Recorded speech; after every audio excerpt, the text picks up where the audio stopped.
In this video, I'm going to go over some of the more in-depth areas of conditional formatting. I've set this assignment up so that you can complete it either in Excel or in Google, or if you're really ambitious, both, to find some of the deeper settings on setting your conditional formatting.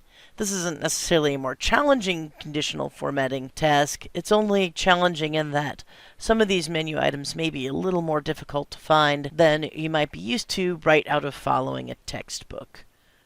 The first several steps are pretty straightforward.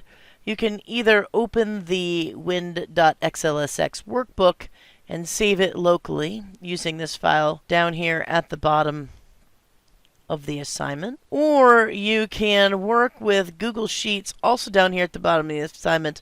You can find the file on my drive and copy it to your own drive and work with it. In the first half of this video, I'm just going to get you started on finding how to complete steps 5 and 6 repeatedly. That's where most students have a little more difficulty because it's buried deep in the conditional formatting. To get to 5 and 6, we'll have to go through steps 1 through 4, so I'll go through those pretty quickly here in the intro. So I'm going to open the wind.xls workbook and save it as WindFarm. So I will save this file on my computer locally here. And this is called WindFarm. If you are using Excel 2013 or newer, it will automatically add the .xlsx extension for you. Our next step is to, in the documentation sheet, enter your name and the date. And we're going to go to the wind speed grid worksheet. We're going to merge the range A1 through V1. It's pretty much a merge and center. And apply the heading style. And set the font to 20. We're going to select the range B3 through V3.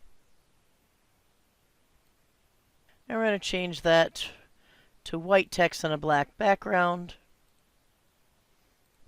And we're going to copy that formatting to A4 through A64. Now we're going to select the range B4 through V64. And I realize that the instructions don't specifically say this, but I'm going to go ahead and give this range a name so that if for some reason I accidentally click off of it, I'll very quickly be able to select it again by giving it a name. I'm going to call it wind speeds. So now we're going to create some conditional formatting that highlights cells whose values equal 18 with a fill color equal to the RGB color value 993735. Note that that is not how we're going to do it in Google. And if you are using Google Drive, which I'm going to go over next, make sure you're using the addendum for the homework instructions, which is linked at the bottom of this homework assignment. We're going to create conditional formatting. I'm going to go there. And we're going to use the highlight cell rules, which is here. We are highlighting cells based on a value that is equal to something. So we're going to select equal to. And the value we're setting it equal to is 18. And right off the bat, we can start to see all the cells in this selected range that have the value of 18 have a light red fill with dark red text. But we don't want light red fill to dark red text. We want to set a specific solid color in the background. So I'm going to pull that selection down with what I'm going to do with the cells that meet this condition, and I'm going to select custom format. I'm going to say OK. And I'm going to set the fill color equal to 993735. Well, that's not here on the fill tab. We have to go to more colors. And it's not even in the standard colors. We're going to go to the custom colors. And here's where we can set the RGB color values to 993735, which is going to get us a really dark burgundy. We're going to say OK. We're going to say OK again, and that is going to set that particular conditional formatting. So that's step 5. Step 6, we're going to repeat step 5 over and over again and basically do a paint by number here in Excel with the conditional formatting settings for these numbers. So we'll do 16 and 14 together, and then I figure you're going to be able to manage everything else from here. So we'll do conditional formatting. We're highlighting cells. We are looking for cells that are equal to a particular value, and the next value is 16. It is a custom format. We're going to go to more colors, and for 16, the value is going to be 150. And I'm just using my tab key to move between these cell ranges, 54, 52. I'm going to say OK, which I could just hit the Enter button and that would also work. I'm going to do 14 as well. I'm going to highlight the cells. I'm going to look for cells that are equal to 14. I'm going to set a custom format for them. Under fill, I have to select more colors, and I have to select custom colors so I can set the specific RGB. It's going to be 218, 150, 148. OK. And one final OK, and that's going to set those. And as we fill this out, this is going to go from these dark reds through a white and then into some blues, which is just going to indicate really not a lot of speed. In fact, we can maybe even do what the last one. We don't have to do these in order. We're going to highlight cells, set equal to, looking for cells that are equal to 0, and we're going to select custom format, more colors, custom colors, 83, 141, 213. We'll say OK. Now you'll, of course, fill this out with all the numbers and do the paint by numbers.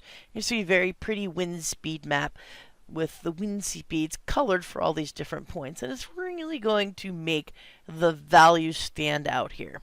Don't forget to save your work and upload it to Moodle when you're done completing all the steps. The rest of the steps should be relatively self-explanatory. Now we're going to do the same thing in Google. Google also has a conditional formatting option as well. How you get there is a little bit different.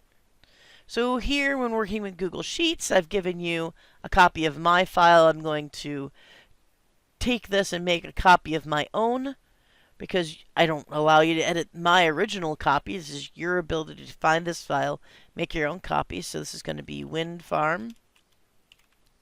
And I suggest that you put it in your drive for class.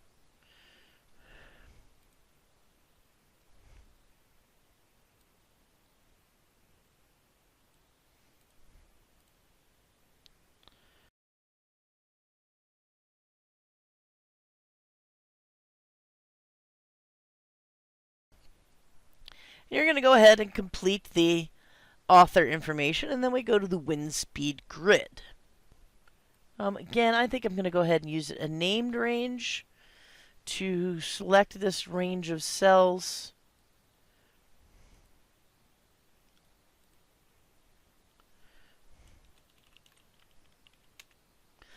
Just so that it's easy to select again, I'm going to close that named ranges dialog box.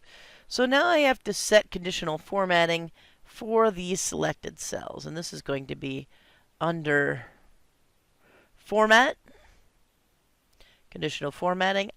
I actually find Google to be a little bit easier. We're going to apply to this whole range. We're going to format the cells if they are equal to 18. Now, Google does not use RGB values, red, green, blue, as Microsoft does. Instead, they use hexadecimal color values. Here, the formatting style is going to have a particular fill color. We're going to select Custom, and then here in this box up top, we can put the custom values in. So for 18, we put in 632523. We're going to say OK. We'll hit Done. And we don't have to go as deep into menus as we did in Excel, because Google allows us to work in this conditional format rules panel, and we can just add a new rule right here. It's a fewer steps. So here we're looking for 16. I'm going to change the fill color to custom, and it's going to be 963634. I'm going to add a new rule. Here we're again checking to see if it is equal to now 14. I want to set the color to custom, and it is DA9694.